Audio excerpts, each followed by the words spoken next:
I'd like to thank Congressman Rohrabacher. He has been a champion, a straight shooting champion for human rights, and in particular for Falun Gong. I'd now like to introduce the wife of the late Tom Lantos. He was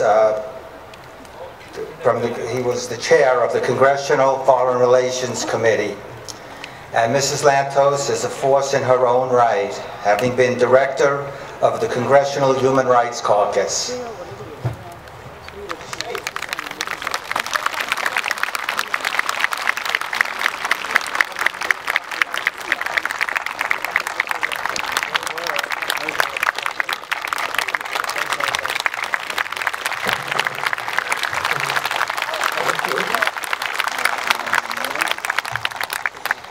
I'm very touched to be here with you. We have been fighting, my husband and I have been fighting this fight for the Falun Gong for many, many years.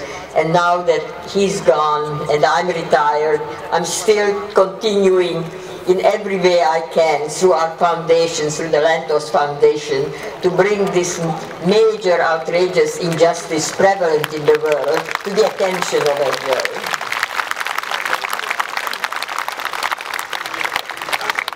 I am actually here to deliver my daughter's speech to you, Dr. Katrina Lantos Sweat, who is now the director of the Lantos Foundation, as well as the chairman of the U.S. Commission on Religious Freedom and Human Rights around the world. Her remarks, of course, represent totally my views. For as you know, my husband, the late Congressman Tom Lantos, and I were among the first to take up the cause of the Falun Gong in Congress, and I shall never forget the first major rally in Washington, combined with those wonderful exercises on the Mall in which I participated and which made such a great impact on DC and the world many, many years ago. I congratulate you for continuing and persevering in this very important message of peace and salvation to the Chinese people as well as the world. Now here is for Dr. Katrina Lantos Sweat's message for you today. It has always been a mystery to the rest of the world that the Chinese government would target this traditional spiritual practice of the Buddha school, with their gentle meditative exercises and moral philosophy that emphasizes compassion, truth, tolerance. The Falun Gong are truly model citizens in every community in which they live. At one time, this faith community was actually welcomed by the Chinese authorities for their morality and ethics. But as the Falun Gong grew in popularity, with as many as 70 million practitioners today, the Chinese authorities grew fearful that this spiritual movement represents a threat to the Communist Party's monopoly over the hearts and minds of the Chinese people. Motivated by fear, in July of 2009, the Chinese government launched a vicious campaign to wipe out the Falun Gong. To date, it is estimated that hundreds of thousands of Falun Gong followers have been jailed illegally, subjected to the particularly horrible practice of organ harvesting, placed in labor camps without trial, injected with drugs, and subjected to many other tortures of frightening and terrible inhumanity. These atrocities have been documented around the world and were also included in our State Department 2011 country report on human rights practices around the world.